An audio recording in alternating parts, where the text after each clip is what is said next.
Hello everyone, in front of me is Samsung Galaxy Xcover 6 Pro, and let me show you how to add photo to contact on this device.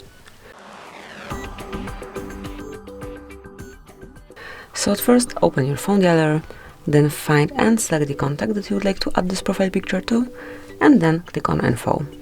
Then select Edit, and now click on Photo icon. Here just select Gallery, Camera, AR or Stickers, so just pick the source that you want to pick this profile picture from. Let me choose Gallery, and now just select the picture that you want to apply, customize it however you like, click on Done, and then select Save. And that's it. As you can see, from now on this picture would be assigned to picked contact. So that would be all. This is it. Thank you for watching. Please subscribe our channel and leave the thumbs up.